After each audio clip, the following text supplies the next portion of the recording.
Falsafah bermaksud pengetahuan mengenai pengertian yang dianggap sebagai ilmu yang tertinggi yang menjadi dasar-dasar ilmu lain yang diperkatakan dalam Kamus Dewan 2010.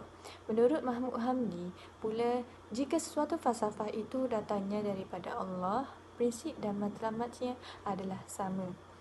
Falsafah berasal daripada perkataan Greek iaitu philosophia, cantuman daripada dua perkataan iaitu philo dan sophia. Philo bermakna love atau cinta. Sophia bermakna wisdom atau kearifan atau kebijaksanaan. Apabila digabungkan keduanya menjadi love of wisdom atau cinta terhadap kebijaksanaan atau kearifan sebagai satu ciri kemanusiaan.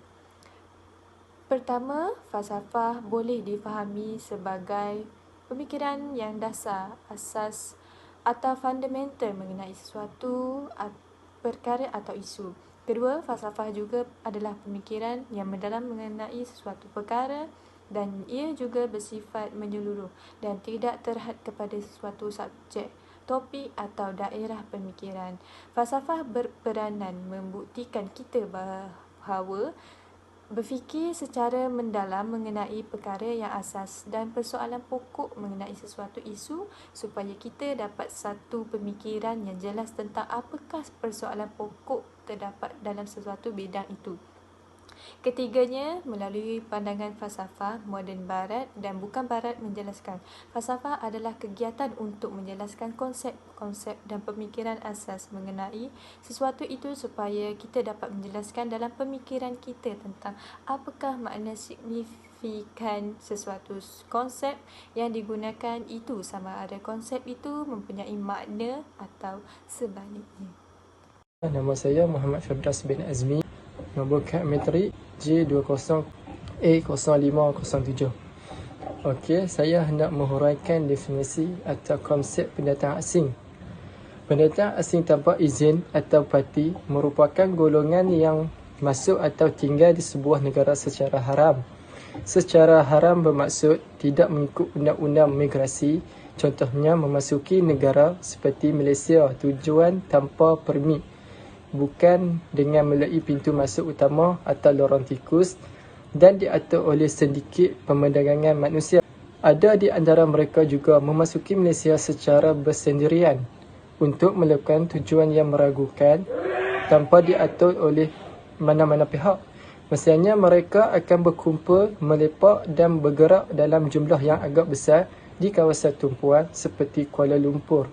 Hal ini demikian menimbulkan kemarahan rakyat tempatan kerana pihak berkuasa lambat bertindak yang menyebabkan parti memasuki negara dan tidak mengikut undang-undang.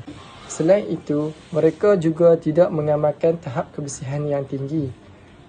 Misalnya, ketika berada di Kuala Lumpur, mereka terbawa-bawa tabiat kotor dari negara mereka dengan membuang sampah merata-rata tempat, meludah di mana-mana dan hal ini menyebabkan imej bandaraya tersebut tercalar.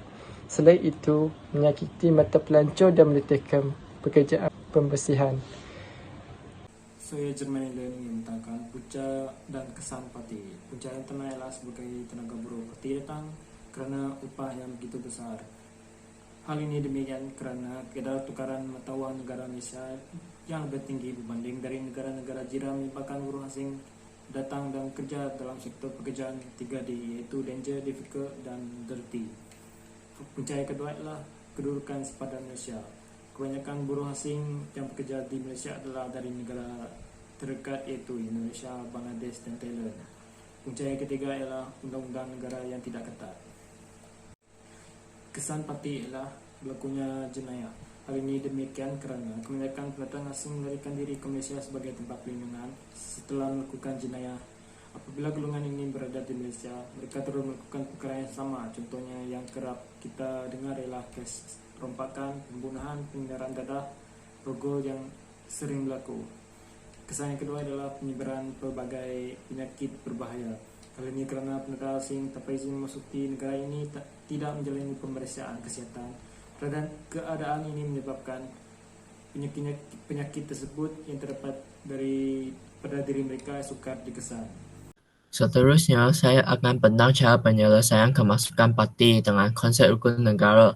Pertamanya, peranan IPT. IPT baru berperanan sebagai platform untuk terus menyemai dan menyuburkan semangat dan roh rukun negara ke dalam sanubari setiap anak muda negara ini.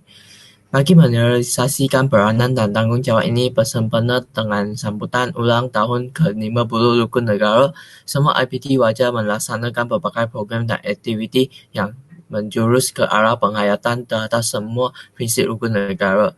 IPT boleh mengadakan beberapa program bagi mendukung kempen penghayatan Rukun Negara melalui aktiviti seperti pembacaan ikrar Rukun Negara, pertandingan pidato, pertandingan video pendek dan sebagainya. Saya percaya jika IPT boleh menyuburkan rukun negara ke dalam diri setiap mahasiswa, kita mampu melahirkan sebuah generasi yang akan menjadi warga negara yang sayang dan cinta negara. Kedua ialah penghasilan plan strategi penguatkuasaan pendatang asing tanpa izin parti yang lebih komprehensif dan menyeluruh oleh Kementerian Dalam Negeri (KDN).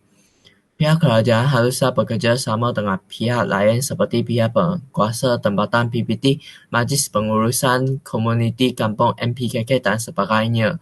Kerjasama ini akan membantu secara aktif dan dalam mempenteras parti. Objektif plan ini adalah mewujudkan satu ekosistem yang tidak selesa kepala parti. Nama saya Muhammad Syahmi bin Muhammad Khairi, memegang kad matrik J20A0477. Saya ingin menghuraikan cara penyelesaian kemasukan pendatang asing tanpa izin parti dari segi rukun negara, iaitu peranan pihak berkuasa. Okey, yang pertama, pihak berkuasa perlulah meningkatkan kawalan dan pengawasan di sepanjang pantai kita dan sepadan negara kita. Contohnya, pihak polis seperti Immigration, Tentera Laut Diraja Malaysia dan Marine perlu bertindak dalam kawalan kemasukan parti ini. Dan seterusnya, pihak berkuasa perlulah membuat pemeriksaan secara berkala dan meningkatkan penguatkuasaan undang-undang. Contohnya, pihak berkuasa perlulah mengawasi dalang dan sindiket yang membawa masuk pendatang asing tanpa izin di negara kita ini. Dan siapa pihak yang berkuasa itu dah jumpa, perlulah memberikan denda yang setimpal pada dalang dan sindiket itu dan menjatuhkan hukuman pada mereka.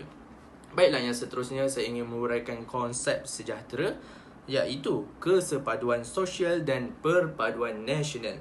Okey, yang pertama, program kemasyarakatan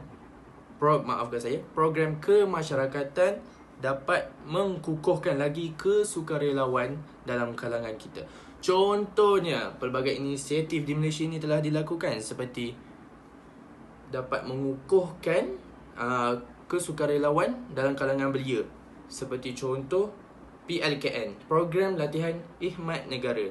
Okey, dalam kalangan belia akan dapat memupuk semangat kesukarelawan dan pemulihan alam sekitar dan sukan apabila kalangan belia itu masuk ke dalam program latihan khidmat negara itu. Dan seterusnya, IM4U seperti yang ditubuhkan pada 2012 di negara kita yang menganjurkan juga program kesukarelawan ini seperti flood relief, reach out convention dan sebagainya.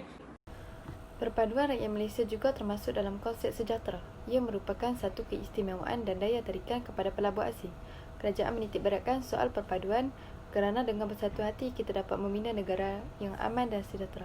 Tambahan pula, konsep satu Malaysia yang berasaskan rakyat didahulukan, pencapaian diutamakan juga menerangkan bahawa hubungan harmoni dan kerjasama pelbagai kaum adalah kunci untuk menghadapi ancaman.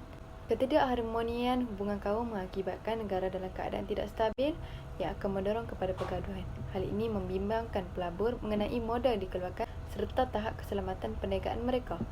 Hubungan tegang antara rakyat akibat perselisihan faham mampu menggugat keselamatan negara. Selain itu, masyarakat dan semua pihak berkuasa perlu bekerjasama mengesan, menahan dan menghantar balik semula pekerja asing tanpa izin ini. Pelancaran operasi kerajaan seperti operasi pemutihan dan operasinya amat berkesan dalam usaha membendung limpahan pendatang asing tanpa izin. Operasi-operasi seperti ini akan mengurangkan kecenderungan kemasukan pendatang asing tanpa izin ke negara kita. Walau bagaimanapun, kejayaan operasi ini bergantung kepada kerjasama dan sokongan orang ramai dan ketegasan pihak kerajaan. Kerjasama masyarakat adalah salah satu pendekatan murni bagi mengatasi kebanjiran pendatang asing yang berleluasa di negara kita. Pihak majikan perlu memainkan peranan masing-masing dalam mengurangkan kemasukan mereka. Majikan hendaklah mengupah pekerja asing yang memiliki visa dan permit kerja yang sah sahaja. Kesimpulannya, kehadiran parti ataupun pendatang asing tanpa izin di Malaysia boleh menimbulkan pelbagai masalah.